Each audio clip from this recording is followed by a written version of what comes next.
હર મહાદેવ, જય દ્વારિકાધીશ. કેમ છો મિત્રો? મજામાં? આઈ હોપ કે તમે બધા મજામાં જશો. Welcome back to new vlog. તો તમારું હાર્દિક સ્વાગત છે મારા ગામડિયા વ્લોગમાં.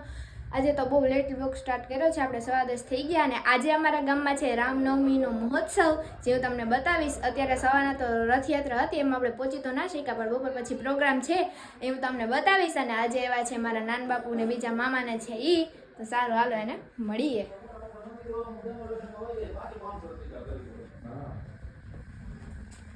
તો જો નાન બાપુ ને આવી ગયા. નાન બાપુ મજામાં? મજામાં.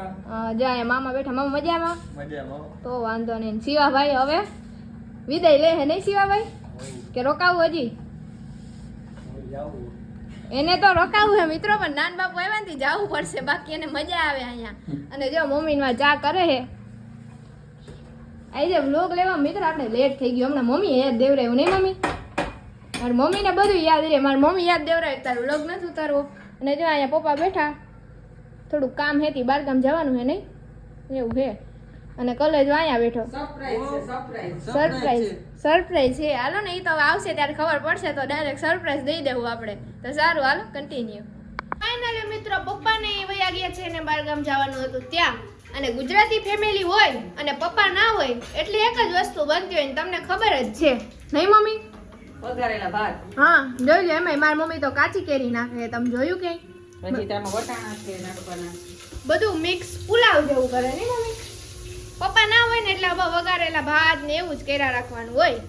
તો સારું હાલો કન્ટિન્યુ. 2 hours later.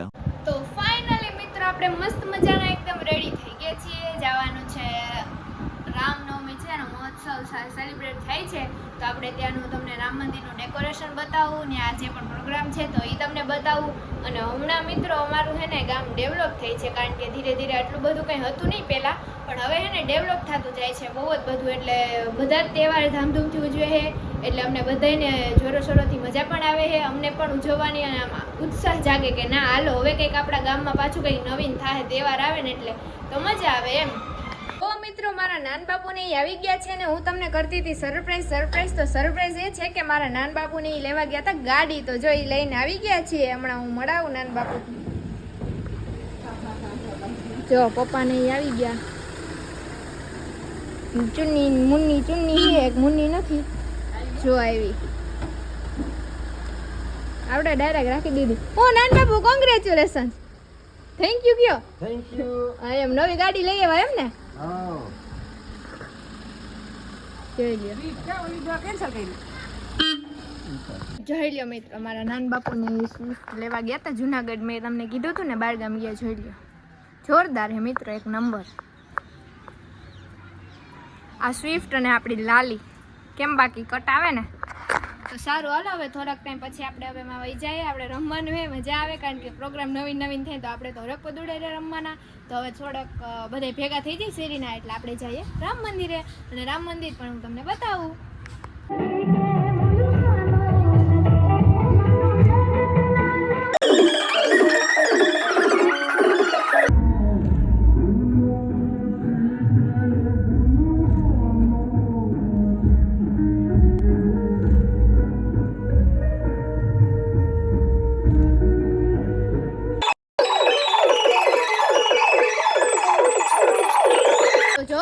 રામ મંદિરના રાસ ગરબા તો આપણે લઈ લીધા. હવે આરતીનો ટાઈમ થઈ ગયો છે, તો બધા જો જાય આરતી કરવા. હવે તો ત્યાં જઈને હવે તમને આખો હે ને મંદિરનો લુક ને બધું કેવું શણગાર્યું એ હવે બતાવું, કેમ કે અટાણું થઈ તો ઠેકડા દીધા આપણે, એટલે એમાંથી નવરા ના થાય.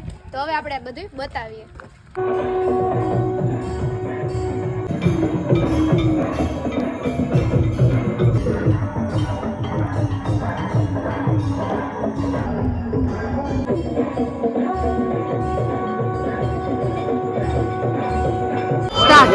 આજે સમસ્ત ગામ સેવડા તરફથી ભવ્ય રામ જન્મોત્સવ ઉજવવામાં આવ્યો. ગામની અંદર મસ્ત મજાની એની શોભાયાત્રા કાઢવામાં આવી, તેમજ બપોરે બહેનોનો રાસ તેમજ આરતી રાખવામાં આવેલી હતી. દર્શનનો પણ આખા ગામે લાભ લીધો.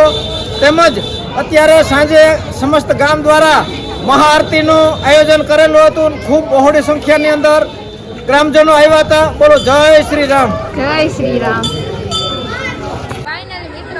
પતિ કહે હવે લાઈનમાં ઉભા તમને ભગવાનના દર્શન સરખા કરાવવા પડે ને, એટલે જો હજી ટ્રાફિક છે. ટ્રાફિક પતે પછી આપણે તમને દર્શન કરાવીએ.